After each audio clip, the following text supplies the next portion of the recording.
ಮಾನ್ಯ ಅಧ್ಯಕ್ಷರೇ, ನಾನು ಉತ್ತರ ಕರ್ನಾಟಕದ ಬಗ್ಗೆ ಮಾತಾಡಿದ್ದೀನಿ, ಕನ್ಕ್ಲೂಡ್ ಮಾಡೇ ಬಿಡ್ತೀನಿ ಅಂತ. ಸರ್ ಕಾರಂಜ ಅಧ್ಯಕ್ಷರೇ, ಕ್ಲಾರಿಫಿಕೇಶನ್ ಕೇಳಿ.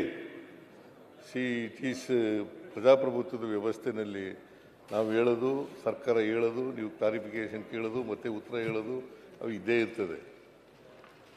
ಮಾನ್ಯ ಅಧ್ಯಕ್ಷರೇ,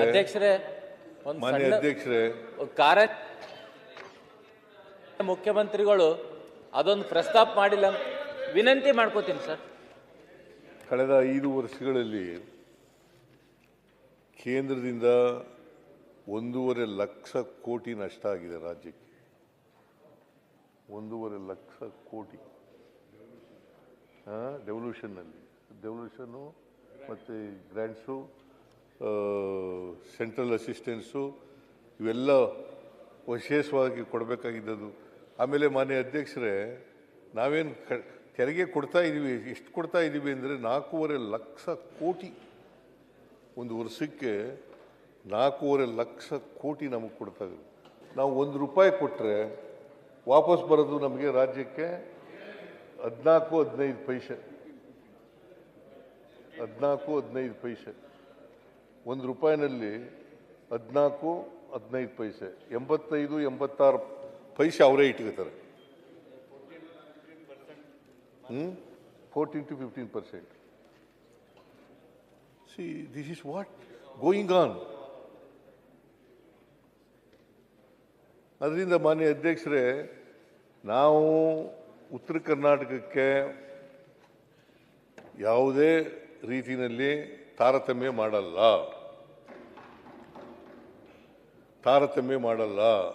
ನಮಗೆ ಉತ್ತರದ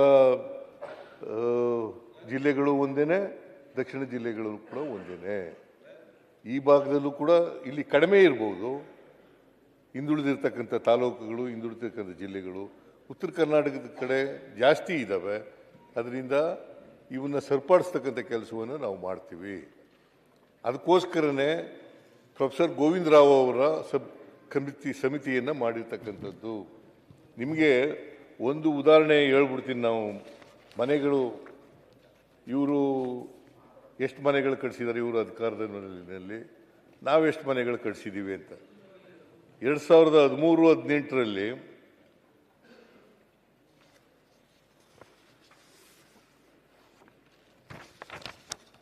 2013-18ರವರೆಗೆ ನಾವು ಒಂದು ವರ್ಷಕ್ಕೆ 3 ಲಕ್ಷ ಮನೆ ಕಟ್ಟಿಸ್ತೀವಿ ಅಂತ ಹೇಳಿದ್ದು. 5 ವರ್ಷ ನಾವು ಅಧಿಕಾರದಲ್ಲಿದ್ದವು, 2013-18ರವರೆಗೆ. ಆಗ ಕಟ್ಟಿಸಿರ್ತಕ್ಕಂಥ ಮನೆಗಳು 14,54,663.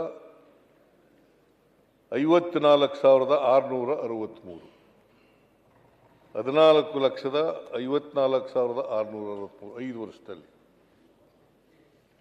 ಹತ್ರ 5 ಲಕ್ಷ ಕಟ್ಟಿಸಿದ್ದೀವಿ ಪ್ರತಿ ತಿಂಗಳು, ಪ್ರತಿ ವರ್ಷನೂ. ಆದರೆ 18-19ರಲ್ಲಿ 3,74,000 ಮನೆ ಕಟ್ಟಿಸಿದ್ದಾರೆ. 3,74,000. 19ರಿಂದ-23ರವರೆಗೆ 4 ವರ್ಷದಲ್ಲಿ ಕಟ್ಟಿಸಿರ್ತಕ್ಕಂಥ ಮನೆಗಳು 5,75,059. 5 ಲಕ್ಷದ 4 ವರ್ಷ ಅಧಿಕಾರದಲ್ಲಿ ಇದ್ದಾಗ,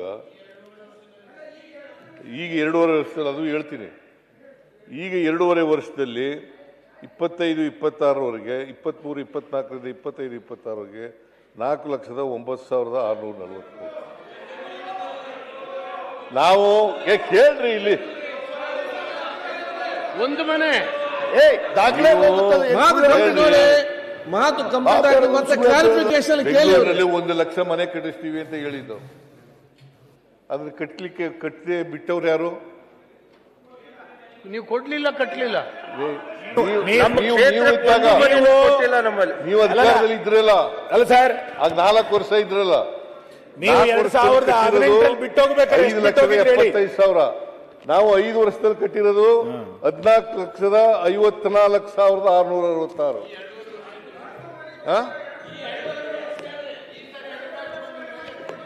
ನಾವು ಕಟ್ತೀವಿ. ಹಳೇದು ಬಿಡಿ ಸರ್, ನಮ್ದು ಕೇಳಿ ಇಲ್ಲಿ, ಅದು ಕೇಳಿ ಇಲ್ಲಿ. ಇವರು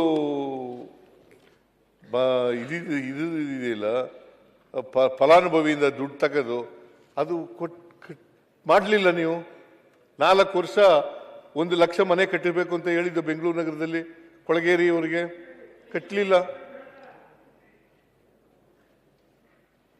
ಅದನ್ನು ನಾವು ಕಟ್ಟಿದ್ದೀವಿ. ಈಗ 4,09,643 ಮನೆಗಳು ಕಟ್ಟಿದ್ದೀವಿ. ಉತ್ತರ ಕರ್ನಾಟಕದಲ್ಲಿ 2,09,836 ಮನೆಗಳು ಕಟ್ಟಿದ್ದೀವಿ. ಸುಮಾರು 51% ಮನೆ ಕಟ್ಟಿದ್ದೀವಿ. ನಮ್ಮ ಕ್ಷೇತ್ರಗಳಲ್ಲಿ ಆ ಕಡೆ ಒಂದು ಮನಿನೂ ಆಗಿಲ್ಲ. ಅಲ್ಲಿ ಕೂತ್ಕೊಂಡು ಕ್ಲಾರಿಫಿಕೇಶನ್ ಕೇಳಿ. ಒಂದು ಮನಿನೂ ಇಲ್ಲ, ಸುಳ್ಳು. ಆಯ್ತು, ಕ್ಲಾರಿಫಿಕೇಶನ್ ಕೇಳಿ. ಮತ್ತೆ ಅಧ್ಯಕ್ಷ ಮುಖ್ಯಮಂತ್ರಿಗಳು ಇವರೆಲ್ಲ ಅಧ್ಯಕ್ಷರೇ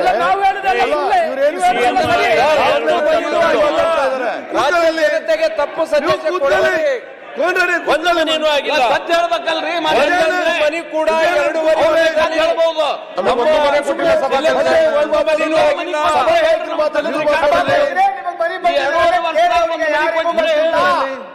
ಸಿದ್ದು ಸರ್, ನೀವೀಗ ಸೀನಿಯರ್ ಮೆಂಬರ್ ಆಗಿ, ಅವರೆಲ್ಲ ಫಸ್ಟ್ ಟೈಮ್ ಆಗಿದ್ದಾರೆ, ಅವ್ರಿಗೆ ಗೊತ್ತಿಲ್ಲ, ನಿಮ್ಗೆ ಅದು ಗೊತ್ತಿದೆ. ಏನ್ ಅವ್ರು ಉತ್ತರ ಕೊಟ್ಟು ಆಯ್ತು, ಅದು ನೀವದನ್ನ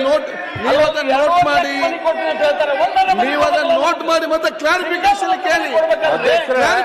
ಕೇಳಿ. ಅವರು ಉತ್ತರ ತಪ್ಪುವಾಗ ನೋಟ್ ಮಾಡಿ ಮತ್ತೆ ಕ್ಲಾರಿಫಿಕೇಶನ್ ಕೇಳಿ. ಬೆಂಗಳೂರಲ್ಲಿ ಸುಮಾರು 6 ಲಕ್ಷ ರೂಪಾಯಿ ಕಟ್ಟಬೇಕು ಅಂತ ಮನೆಗೆ ಯಾರು ಕ್ಲಾರಿಫಿಕೇಶನ್ ಕೇಳಲಿಕ್ಕೆ ಬರೋರು ಮುಂದೆನೇ ಇಲ್ಲ ಸರ್. ಅದು ಸರ್ಕಾರನೇ ಅದಕ್ಕೆ ಏನಾದರೂ ಒಂದು ದಾರಿ ತೋರಿಸ್ಬೇಕು. ಯಾಕಂದ್ರೆ 6 ಲಕ್ಷ ಮೊದಲಿತ್ತು, ಈಗ 8 ಲಕ್ಷ ಕಟ್ಟಬೇಕು ಅಂತ ಇದ್ದಾರೆ. ಯಾರು ಕಟ್ಟಕ್ಕೆ ಮುಂದೆ ಬರ್ತಾರೆ ಸರ್ 8 ಲಕ್ಷ ರೂಪಾಯಿ? ಓಕೆ, ಅದಕ್ಕೆ ಈಗ ಮನೆಗಳು ಯಾರಿಗೂ ಕಟ್ಟಕ್ಕೂ ಆಗ್ತಾ ಇಲ್ಲ, ಕೊಡಕ್ಕೂ ಆಗ್ತಾ ಇಲ್ಲ. ಬೆಂಗಳೂರಲ್ಲಿ ಮಾತ್ರ ಕಟ್ಟೋದು. ನಾವು ಪ್ರೊಫೆಸರ್ ಗೋವಿಂದರಾವ್ ಸಮಿತಿಯನ್ನು ರಚನೆ ಮಾಡಿದ್ದೀವಿ. SM ಕೃಷ್ಣ ಅವ್ರ ಕಾಲದಲ್ಲಿ ನಂಜುಂಡಪ್ಪನವರು ಸಮಿತಿಯನ್ನು ರಚನೆ ಮಾಡಿದರು. ಈಗ ನಾವು ಬಂದ ಮೇಲೆ ಪ್ರೊಫೆಸರ್ ಗೋವಿಂದರಾವ್ ಅವರ ಸಮಿತಿಯನ್ನು ರಚನೆ ಮಾಡಿದ್ದೀವಿ. ಅವರು ಜನವರಿನಲ್ಲಿ ರಿಪೋರ್ಟ್ ಕೊಡ್ತಾರೆ. ರಿಪೋರ್ಟ್ ಕೊಟ್ಟ ಮೇಲೆ ಯಾವ ಜಿಲ್ಲೆ ಯಾವ ತಾಲೂಕು ಹಿಂದುಳಿದಿದೆ, ಈಗ ಮುಂದುವರೆದ ಜಿಲ್ಲೆಗಳ ಮಟ್ಟಿಗೆ ಬಂದಿಲ್ಲ, ಆ ಜಿಲ್ಲೆಗಳಿಗೆ ಹೆಚ್ಚು ಒತ್ತು ಕೊಡ್ತಕ್ಕಂಥ ಕೆಲಸವನ್ನು ಮಾಡ್ತೀವಿ. ಹೆಚ್ಚು ಒತ್ತು ಕೊಟ್ಟು ಅವುಗಳನ್ನು ಶಕ್ತಿ ತುಂಬತಕ್ಕಂಥ ಕೆಲಸವನ್ನು ಮಾಡ್ತೀವಿ. ಅದಕ್ಕೆ ನೀರಾವರಿ ಇರ್ಬೋದು, ರಸ್ತೆಗಳಿರ್ಬೋದು, ಬ್ರಿಡ್ಜ್ಗಳಿರ್ಬೋದು, ಮನೆಗಳು ಕಟ್ತಕ್ಕಂಥದ್ದು ಇರ್ಬೋದು, ಅಥವಾ ಮಾನವ ಅಭಿವೃದ್ಧಿ ಮಾಡ್ತಕ್ಕಂಥ ಯಾವುದೇ ಕೆಲಸ ಇರ್ಬೋದು, ಆರೋಗ್ಯ ಇರ್ಬೋದು, ಶಿಕ್ಷಣ ಇರ್ಬೋದು, ಇವು ಕೆಲಸಗಳನ್ನು ಮಾಡ್ತಕ್ಕಂಥ ಕೆಲಸವನ್ನು ಮಾಡ್ತೀವಿ. ಅದರಿಂದ ಉತ್ತರ ಕರ್ನಾಟಕನ ನಾವು ನೆಗ್ಲೆಕ್ಟ್ ಮಾಡಿದ್ದೀವಿ ಅಂತಕ್ಕಂಥದ್ದು, ನಮ್ಮ ಕಾಲದಲ್ಲಿ ನೆಗ್ಲೆಕ್ಟ್ ಮಾಡಿದ್ದೀವಿ ಅಂತಕ್ಕಂಥದ್ದು ಸತ್ಯಕ್ಕೆ ದೂರವಾದಂಥ ವಿಚಾರ. ನಾವು ಉತ್ತರ ಕರ್ನಾಟಕನೂ ನಮ್ಗೆ ಒಂದೇನೆ, ದಕ್ಷಿಣ ಕರ್ನಾಟಕನೂ ಒಂದೇನೆ. ಒಟ್ಟಾರೆಯಾಗಿ ನಮ್ಮ ಉದ್ದೇಶ ಎಲ್ಲ ಜನರು ಕೂಡ, ಕರ್ನಾಟಕದಲ್ಲಿ ಇರ್ತಕ್ಕಂಥ ಎಲ್ಲ ಜನರು ಕೂಡ ಅವರ ತಲಾ ಆದಾಯ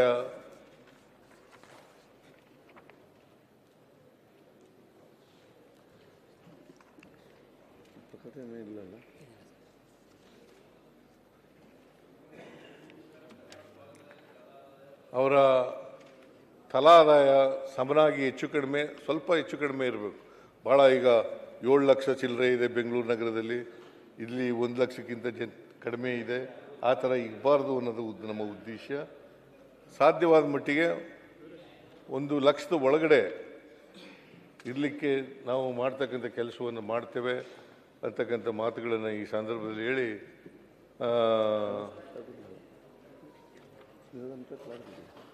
ಈ ಉತ್ತರ ಕರ್ನಾಟಕ ಅಭಿವೃದ್ಧಿ ಮಾಡಲಿಕ್ಕೆ ಏನೇನು ಮಾಡಬೇಕು ಎಲ್ಲನೂ ಕೂಡ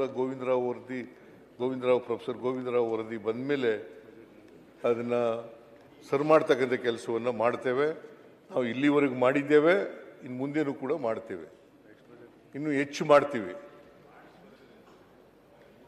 ಇದನ್ನು ಹೇಳಿ ನಾವು ಉತ್ತರ ಕರ್ನಾಟಕದ ಬಗ್ಗೆ ತಾವು ಸಮಯ ಕೊಟ್ಟಿದ್ದೀರಿ, ಎಲ್ರಿಗೂ ಕೂಡ ಮಾತಾಡಲಿಕ್ಕೆ ಅವಕಾಶ ಕೊಟ್ಟಿದ್ದೀರಿ. ನಿಮಗೆ ವಂದಿಸಿ ನನ್ನ ಮಾತುಗಳನ್ನು ಮುಗಿಸ್ತೇನೆ.